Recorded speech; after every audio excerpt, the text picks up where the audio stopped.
The dim glow of the computer screen illuminated the room with an eerie blue light as I sat alone in a quiet house. I was unable to shake the feeling that something was amiss in my marriage to Martha. The unsettling thoughts had driven me to extreme measures. I had installed motion-activated cameras throughout our home, a decision I now regretted. However, it had led me to the painful truth as I watched the live feed from my office.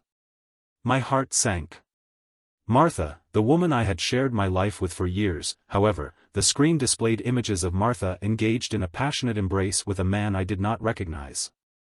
The audible laughter and whispered words caused me to experience a profound emotional distress, accompanied by a sensation of rising nausea. I was overcome with a sense of shock and anger, as I uttered to myself, "This is not what happened." A voice, emanating from the computer speakers, was audible as Martha and her partner conversed in hushed tones.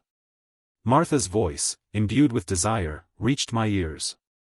She stated, "Bob is currently on another business trip. This is an optimal time, is it not?"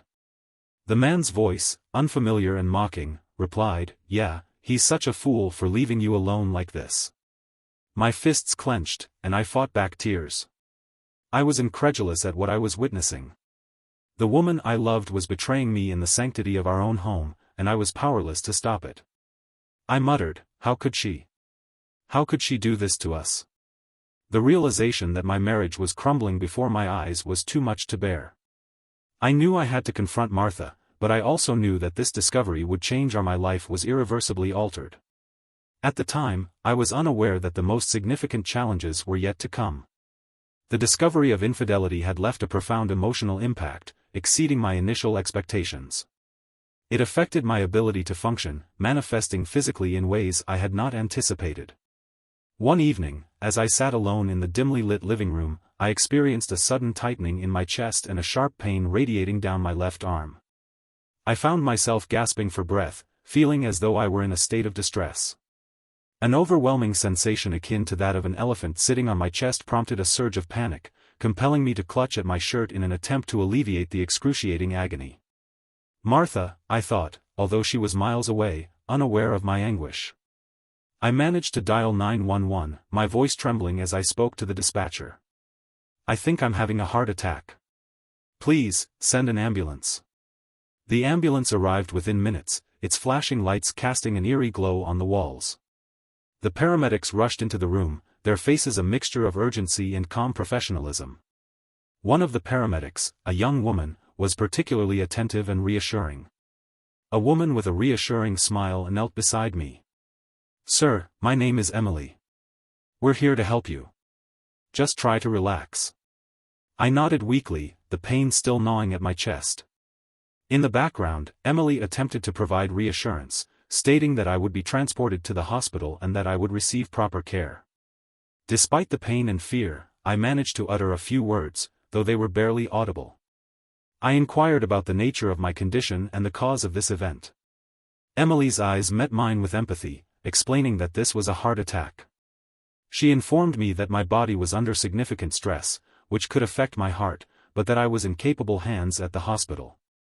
As my vision faded in and out, I was surrounded by the hospital lights and a flurry of medical personnel.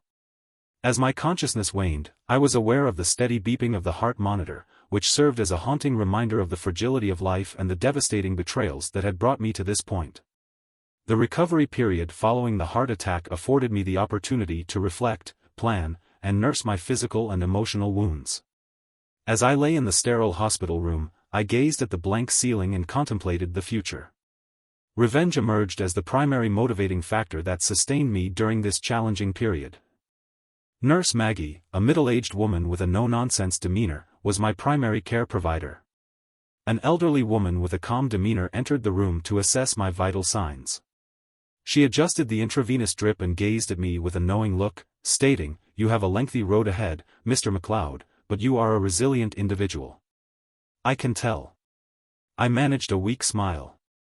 "I have unfinished business to attend to, Nurse Maggie," her eyebrows raised in curiosity. "Unfinished business," I repeated. I nodded, my determination evident in my voice. I needed to make someone pay for what they had done to me. Nurse Mia gave me a sympathetic pat on the shoulder. She advised me to remember that revenge can consume you and that I should not allow it to eat me alive. I appreciated her concern, but I knew there was no turning back. I was aware that I could not take violent actions, given my fragile health and the fact that I was under the scrutiny of the law. The law was watching my every move, so my revenge had to be calculated, ruthless, and cunning. Once released from the hospital, I began to methodically assemble my plan. I engaged the services of a private investigator, a grizzled former police officer named Frank, to gather evidence of Martha's infidelity and her lover's identity. Frank had seen it all and didn't ask too many questions. I posed numerous queries to Frank, who was to assist me in my quest for vengeance. I informed him of my intentions and requested comprehensive details regarding the individual in question, including his whereabouts, residence, and any illicit activities he might be involved in. Frank, his expression marked by resolve, replied, "Consider it done." In the days that followed, Frank conducted a thorough investigation, uncovering a trove of evidence. I uncovered incriminating evidence indicating that Martha's lover was a wealthy businessman named Richard Turner, known for seducing married women and leaving them in financial ruin. As I delved deeper into his reputation, my desire for revenge intensified, particularly as I reviewed the evidence Frank had compiled. I silently uttered, "Richard Turner, you will not. I will ensure that you are held to account for your actions, and that Martha will suffer the consequences of your actions alongside you." As the pieces of my revenge plot began to come together, I recognized the need to distance myself from the life that had crumbled around me. With the evidence against Martha and Richard Turner securely in my possession, I embarked on a journey that would lead. I proceeded to a location where I could implement my plan without impediment. In my lawyer's office, I signed documents to reorganize my finances and alter my will. My attorney, Mr. Harris, regarded me with a combination of sympathy and curiosity. "Bob," he began, "are you certain about this decision to leave everything behind?" I met his gaze with unwavering resolve. "I am," I replied. This was the most significant aspect of my life at that moment. After ensuring the stability of my financial affairs, I drafted a strongly worded letter for Martha, outlining the evidence I had gathered and the consequences that would ensue. I was confident that she would be unable to refute the evidence I held. My departure for Mexico was a destined operation. I purchased a one-way ticket under a false name, leaving no trace for anyone to follow. I purchased a ticket under a false name, leaving no trail for anyone to follow. I left my old life behind, determined to seek a less ethical solution to my heart condition. I was seeking a solution that did not involve waiting on a transplant list. Upon arriving in Mexico, I felt like a stranger in a foreign land. The bustling streets of Mexico City overwhelmed me, but I was a man on a mission and I could not afford to let fear paralyze me. I checked into a hotel on the outskirts of the city, situated at a distance from the prying eyes of anyone who might recognize me. It was there that I met Carlos, a local fixer with a reputation for involvement in the black market medical world. Sitting across from him in a dimly lit room, I outlined my desperate plan. "Carlos, I require a new heart, and I require it expeditiously. I possess the requisite funds, and I am amenable to the necessary arrangements. To pay whatever it takes." Carlos, a stocky man with a weary expression, leaned forward. He was aware that this was not a game. Center McLeod was not a place where things could be easily resolved. I nodded, my resolve unshaken. I was prepared to accept the consequences, however messy they might become. I needed this. "Carlos, I need you to make it happen." Over the next few weeks, Carlos worked tirelessly to arrange an unethical heart transplant. He used connections that thrived in the shadows of the medical underworld. Mexico's medical underworld was a risky endeavor, but I had come too far to turn back. As I lay on the operating table, the anesthesia taking hold, I reflected on the gravity of the situation. I was determined to see this through to the end, to ensure that Martha and Richard Turner would not escape accountability for their actions. The operating room was dimly lit, and the sterile scent of antiseptic hung in the air as I lay on the cold steel. The rhythmic beeping of machines in the background served as a stark reminder of the precarious situation I had voluntarily placed myself in. Dr. Rodriguez, a surgeon with a questionable reputation, stood at the head of the table, wearing a mask and gloves, prepared to perform the unethical heart transplant. I had entrusted my life to Carlos and his network of black market connections, believing that revenge was justified. As the anesthetic began to take effect, my consciousness began to fade, and the room around me became blurred. I began to count backwards from 10 in a slow, slurred voice. Dr. Rodriguez's voice called out the words, but they barely registered in my drug-induced state. I muttered the numbers, 10, 9, 8, as I descended into unconsciousness. When I awoke, I felt a strange heaviness in my chest, as though a weight had been lifted. Dr. Rodriguez he stood beside my bed, a triumphant grin on his face, and announced, "Congratulations, Senator McLeod. You have a new heart." I struggled to sit up, disoriented and groggy. "Is it over? Did it work?" The doctor nodded and offered words of reassurance, noting that my recovery would take time but that I should be grateful for the opportunity I'd been given. Over the next few days, I remained in the brightly lit recovery room, my body weak and my eye experienced a profound emotional upheaval. I had transgressed a moral boundary that I had previously considered to be beyond my capacity for transgression, all in the name of vengeance. Carlos paid me regular visits, his expression a complex blend of relief and concern. He informed me that I had taken an action that most people would not have the courage to take. He advised me to remain hidden for a period of time until I had fully recuperated. I nodded, my voice still weak. I was prepared for whatever might come next. "Carlos," I implored him, I beseeched him, I entreated him, I commanded him, I ordered him, I demanded him, I implored him, I beseeched him, I entreated him, I commanded him, I ordered him, I demanded him, I ordered him, I commanded him, I demanded him, I ordered him, I commanded him, I demanded him, I ordered him, I commanded him, I demanded him, I ordered him, I commanded him, I demanded him, I ordered him, I commanded him, I demanded him, I ordered him, I commanded him, I demanded him, I ordered him, I commanded him, I demanded him, I ordered him, I commanded him, I demanded him, I ordered him, I commanded him, I demanded him, I ordered him, I commanded him, I demanded him, I ordered him, I commanded him, I demanded him, I ordered him, I commanded him, I demanded him, I ordered him, at a significant cost to my moral principles. I was aware that the path of vengeance I had chosen would exact a toll, and I was prepared to bear that burden before leaving Mexico. I met with Carlos for the last time. He handed me a sealed envelope containing evidence against Martha and Turner's secure center. "McLeod, use it wisely." I accepted the envelope. I experienced a sense of finality wash over me. I expressed my gratitude to Carlos, acknowledging the pivotal role he played in my recovery and the subsequent desire for retribution. I returned to California, prepared to confront the ramifications of my actions and execute my plan. In California, I found solace in a modest cottage situated in a secluded locale. The remote countryside location provided a sense of tranquility and isolation, which I found conducive to recuperation from the unethical heart transplant and further planning of my revenge against Martha and Richard Turner. My abrupt departure and subsequent disappearance were met with curiosity and speculation. I contacted the local authorities, who began to inquire about my whereabouts. Detective Ramirez, an experienced investigator with a penchant for unraveling mysteries, came to my cottage one gloomy afternoon. Upon opening the door, I found Detective Ramirez standing there, his expression a mix of curiosity and suspicion. "McLeod, we have been attempting to locate you for a considerable period of time. Your family is concerned and wants to know your whereabouts. Could you please tell me where you have been? I am not aware of the details of what happened after my heart attack. It has all been a blur to me."